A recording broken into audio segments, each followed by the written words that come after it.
How's it going, YouTube? ASJet's back with another model review today, and this time it's going to be of the NG models Iberia Airbus A350-900. This one I got back in March or February, I believe, off of RM Model Store. I think this was in first impression number 5. I can't remember, but you'll find the link in the top right corner of the review or the video that this model was included in. So finally I'm coming with the review of it. And it's a great model, so let's get right into it. So we'll start off with the box. Every NG model's box is unique, has its own design and colors and everything. So you have Airbus A350-900 here, CGI of the plane there, Iberia logo and the registration, Echo Charlie, November Bravo Echo, and the NG logo and the aircraft, scale and all that. And then you have the name of the plane, which is Museo del Prado, in 3 different spots. I think this is in Madrid. Okay, Museo del Prado. I think it's in Madrid, isn't it? Yeah, it's in Madrid. Okay. Yeah, Museo del Prado, I think it's an art museum in Madrid. I learned about it in like 6th grade. I can't really remember, but yeah, Museo del Prado, it's an art museum in Madrid. In Iberia, they name their planes after various things. I can't remember what the 350s are named after, but I know the 330s, I think they are named after like cities or countries or whatever, but that's an irrelevant fact nobody cares about. Anyway, here's the bottom of the box.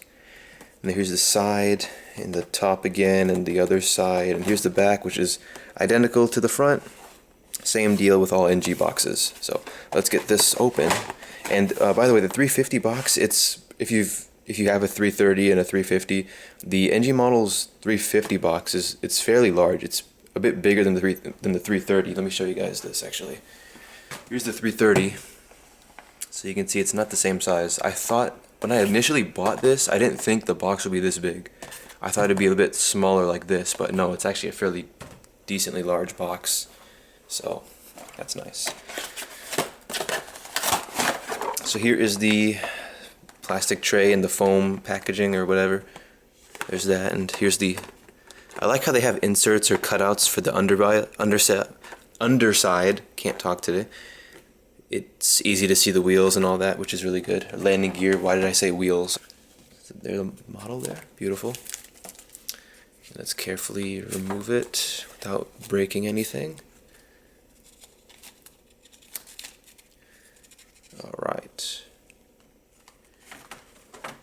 Alright, so here is the model itself. The NG model is Iberia A350-900, beautiful model. My first ever Iberia model, my first ever true one, I should say.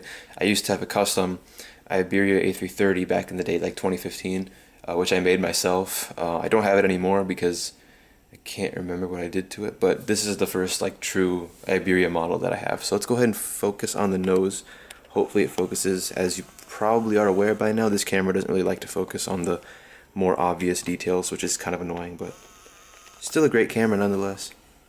Anyway, so there's the nose here. You got the nose cockpit windows with the nice mask around it, the signature A350 kind of, raccoon kind of style, affectionately called.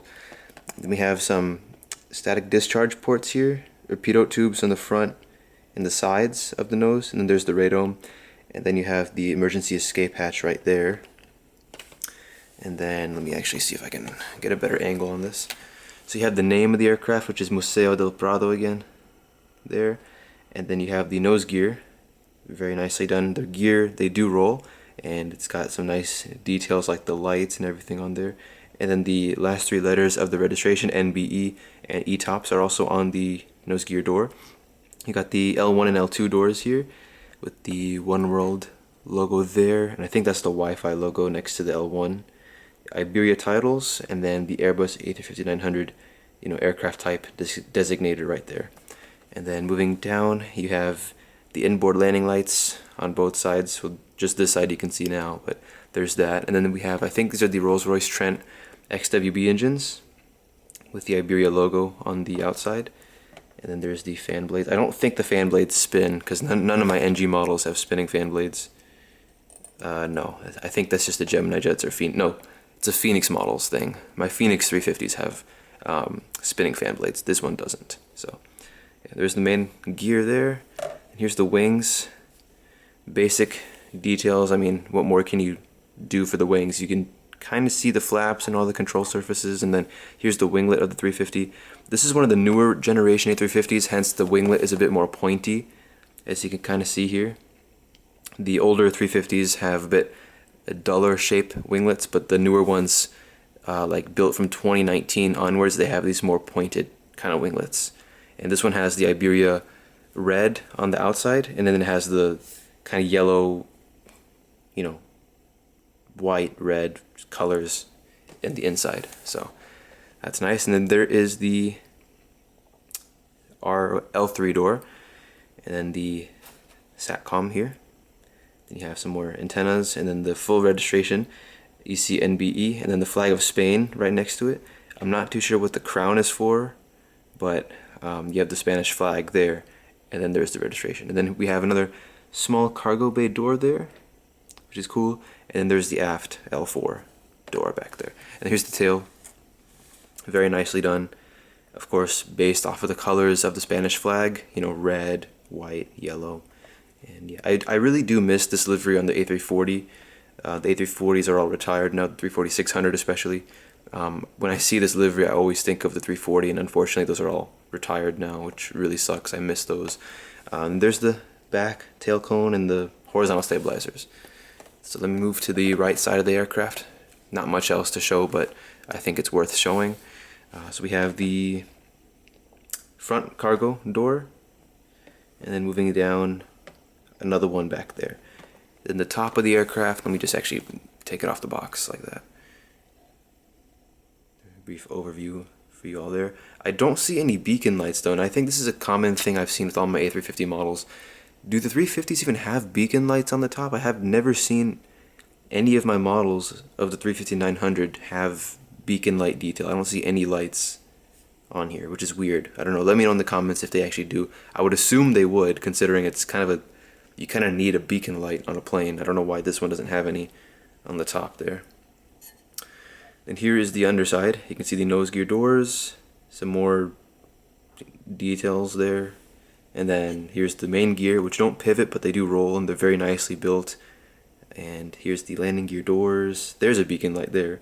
Stand hole, the ram air turbine, and some APU access point there.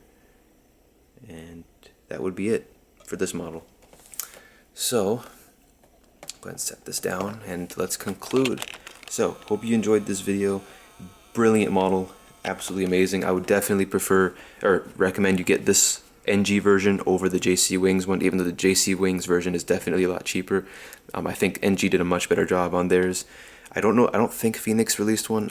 They might have, I can't remember, but JC Wings definitely did, and I think NG has the best Iberia 350. They definitely have one of the best A350 molds in general. It's a brilliant mold. It's my first and only NG A350. I have the Phoenix and the Aviation 400 and the Gemini Jets ones, but I don't have any other NG A350s. But yeah, beautiful model. Definitely recommend getting it if you can. And I have nothing else to say. Thank you so much for watching. Hope you enjoyed. Like, comment, subscribe, all that good stuff. And I will see you later. Goodbye.